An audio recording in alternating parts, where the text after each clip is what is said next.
Hi everyone, I'm Kevin from the Beekeepers Corner, and I'm here with Rich Morris from Broodminder. Welcome, Rich. Thanks, I appreciate it. So Rich, last time we talked was at EAS. We scrambled into a classroom, I shut the microphone in, it was terrible, the recording was terrible, and I vowed that when we got a chance to sit face to face, we're going to sit, and here we are. Oh, here we are. So today, we just finished the New Jersey Beekeepers Association Winter Symposium. It was a 2-day thing, and you've been gracious enough. Everybody's gone. We're sitting in a ballroom here, and all the vendors have gone, and we're the only ones left. And you left your setup here, set up for us, so we could have this chat. And I really appreciate that. Well, and likewise, I appreciate the chance to talk. And you got dirty knees to prove it. I do. Yeah, we helped a plant vendor put things away, and well, everyone pitches in at a place like this, so that's good.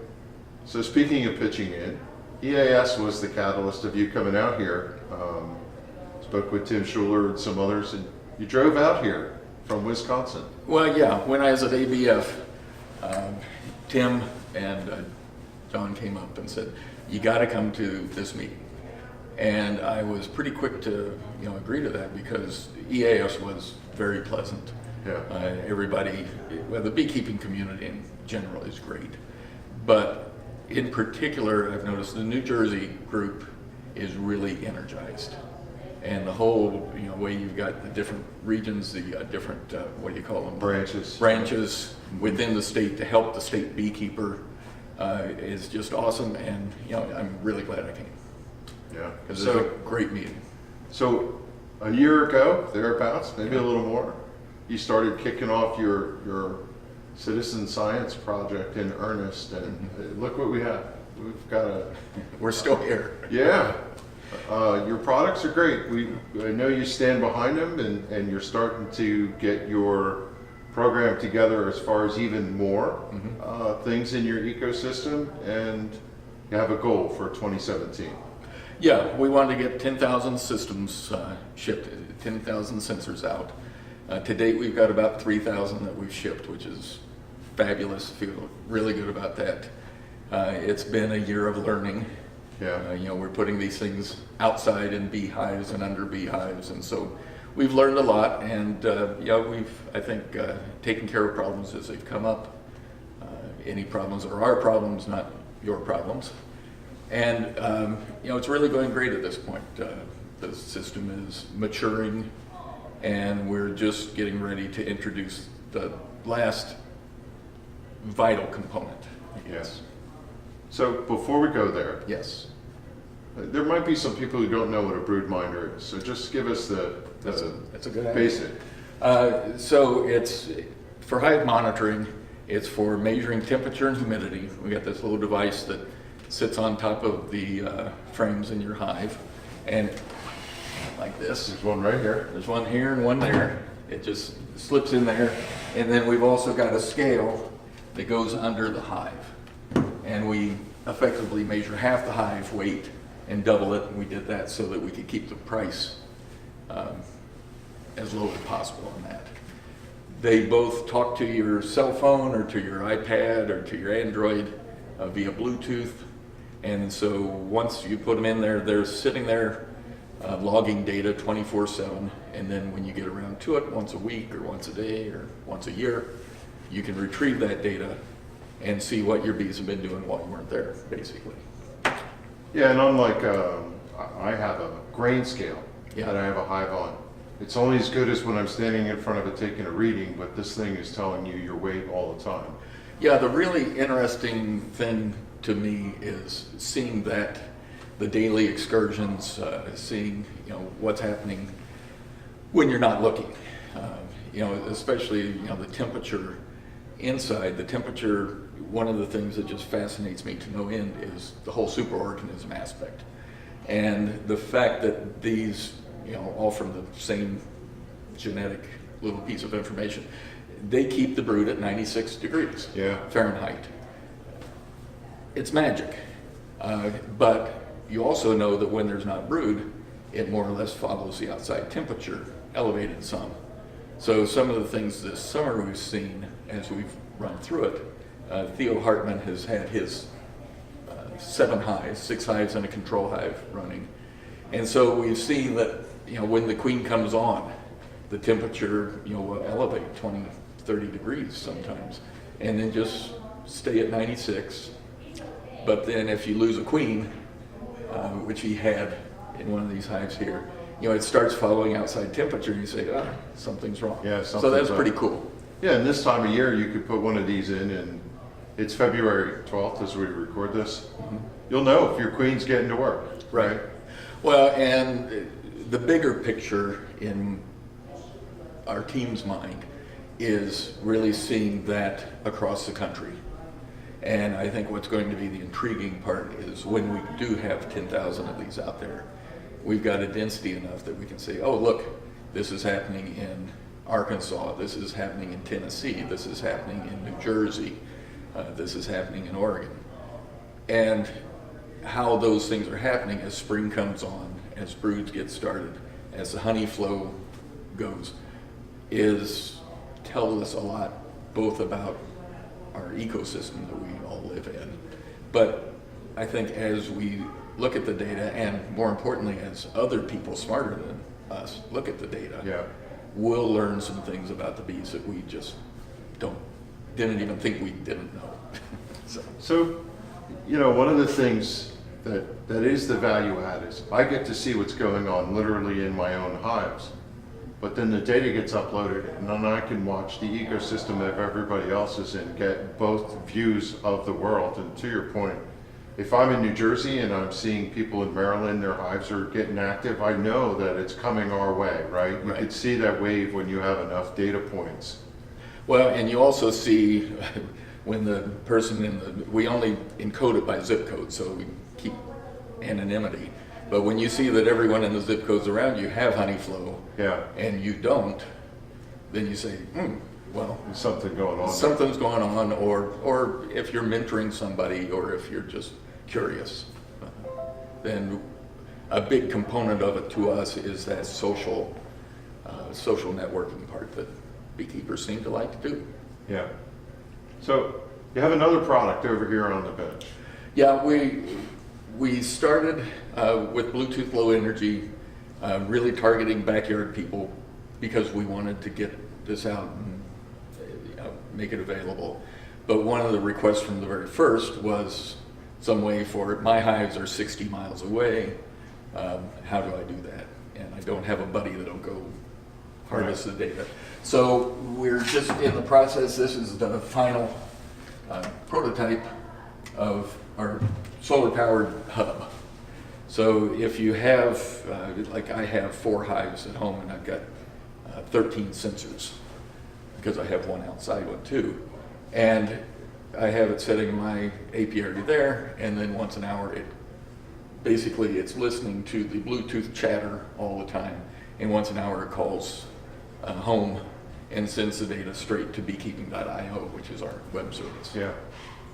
So that'll be shipping in April, and that will truly let us obsess about our hives. So what's neat about this for beekeepers, if they're not sure about this, they want to try it, they could start with a Broodminder. If they like the Broodminder, they can move up to the scale. And then if they really want to get involved, or they just want to dive in head first, they could buy all of the products together and have something that they could watch real time. Yeah, we've tried to keep the barrier to entry as low as we possibly can. And we also realize that some people, it's interesting going to these meetings and talking to people. Some people come up and say, well, why would I want weight? All I really want to know is temperature. Other people come up, well, what does temperature tell you? All I want is weight. So, we make it available a la carte. We do have a special deal for what we call our citizen science package, which is a scale and 2 sensors, so that ideally the data is more uniform across a broad group of people. But if you just want to try something, for $60 you can get going, and there's no software cost. The data belongs to you. We've tried to make it a real consumer product. I could tell you that I do have, as I said, a scale, and this year I bought a Broodminder from you. I'm going to put it in the spring. I don't have a lot of weights. I've never write them down when I'm out there. Yeah. So there is such a convenience factor of your package on this. Well, the other thing that we do find is that, yeah, I don't keep good records. Not that I don't want to, but it does it automatically and it's passive and I don't have to do anything. It's like getting the data from your checking account, Yeah. coming straight into your money program of whatever it is. It just makes it convenient and then you get to enjoy it. So you and I were talking about the background technology on some of this stuff, as I have technology background for web and mobile and stuff, and yeah, it's a ever evolving world, isn't it? This communication thing, low Bluetooth energy, battery power, dealing with cellular plans and things like that. We've learned a lot this year. Of course, going into it, it looks like what I hoped it would look like, but the path along the way, trying to get the battery to last a year, was a hurdle that we reached. But we've learned some things along the way about capacitors, getting the sensitivity and getting everything to work right, getting data to exist in the device on 1 or 2 or 3 cell phones and in the cloud, and all staying synchronized and making all that simple enough. A key thing for us is, our target are gardeners, our apiarists, our beekeepers, my mom. And trying to make this simple is just vital, because if we're only targeting engineers, okay, there's a couple of dozen people across the country, but we really want data from dedicated beekeepers, Right. not the scientists. And there are people who are using Arduino devices. Oh yeah, And small great. Intels and doing amazing things, Yes. but I don't think I'll ever find the time to go out in my yard and build one of these. Or actually, I should say my son wanted to, and we talked about it and we bought one, and it's still in the box. We never got to it. Yeah. It's a far path of less resistance coming with you. Well, and one of the truly wonderful things that's happened along the way is some of those people have joined the team, namely Theo Hartman and Dave Strickler in Virginia and Boston, respectively. They were doing their own thing, and they said, well, why am I doing this? If we do this together, then we all win. Yeah. And so we've got about 10 people on the team, and we're all just doing this. Maybe we'll see a profit someday, but frankly, if we have an impact and we create data that is useful in some way, that's going to be the reward. And the reward is also coming to these meetings, and this is great fun. I've learned a lot about Varroa. Yeah, you're today. on a tour. You're learning. It's, I'm on the tour. Yeah. And I do want to make a pitch to anyone putting on these meetings out there. One of the best things about this was that the vendors are actually in the meeting room, which I'm sure creates some difficulties. But being a vendor and a beekeeper is very frustrating to me when we have to sit at our booths, because that's the responsible thing to do when all the good stuff is going on inside the room. Yeah. I thought this was brilliant the way you guys put this on. Yeah, we had you guys lined up all the way around the outside of the room, and you got to partake in whatever. Yeah, it just made it great. And we fed you pretty well too. You did. Philly cheesesteak today. So I like your setup. I'm a fan. I'm a fanboy, I should say, right? Because I know you know our background doing the podcast. Bob Claus and I were gadget guys, right? So we've been following you from the beginning. There's one other gadget that you're not selling, but we talked about is on the top of this hive. Oh, yeah. I just covered in my episode a plexiglass cover, and there you have one right there. And when you did that, I just said, weren't you paying attention? Because I had this at EAS. And I just mentioned it because for 4 or 5 years, myself and Peter Davis, who one of the people I play bees with, have been putting plexiglass lids on, because we love going out and just looking and doing a super quick inspection, or you're walking by, or if you want to show somebody. And you'd wondered if they propolis and ruggedness and all that. We just took the inner covers that came with it, pried them apart, threw away the cardboard piece, the press board piece, Right. and replaced it with what we got at the hardware. I went ahead and put vent holes. Some people don't like doing that, but bees don't care. They put a little propolis on it, but Well, and you answered all my questions, right? Will it break when you put a hive tool under it? And hasn't so far. is it going to steam up? And your practical experience is no, they stay clear and see through most ways. And Yeah, and whoever that was that you said, yeah, I would definitely buy it. Yeah. If I hadn't made mine, because yeah, they're pretty neat. yeah. So I see your prices over here. I know your prices are subject to change. I don't know if Yep. we want to put them in, but certainly broodminder.com, people could find all the information out. That's right, and that's where it is. We've just released a new user guide, so you can find that online. There's a wonderful video that the queen bee, my wife, did Yeah. that is easy to consume and sort of walks through it. And we're frantically trying to put all the stuff in place that we know we need. But the best thing we need is feedback from users. So, I'll just say this to anyone out there who's got one. We're interested in any of the experiential things that you're saying. Some things which make sense to us don't make sense to other people. We're in it for the long haul. Yeah. If there's any issues, support at broodminder.com. Mike Fuller is always watching that. I'm watching it. Theo's watching it. We really want to do this right. We've met in person a couple times, and what strikes me most about you is I would go sit at a bar and have a drink with you, right? You're just you and Theo and your friends are normal folks, but what I'm impressed is there's engineering behind this, and you guys stand behind your product, and I think people should We're not big nerds. underestimate what it takes to build what we refer to in the industry as a minimal viable product, right? Yeah. And the more users you get, the more battles tested you are. And, Right. I can understand your want of feedback and data so that you can, make whatever improvements. And Well, and frankly, it always hurts, but I'm mature enough that I know how important and vital Yeah. it is. Yeah. Because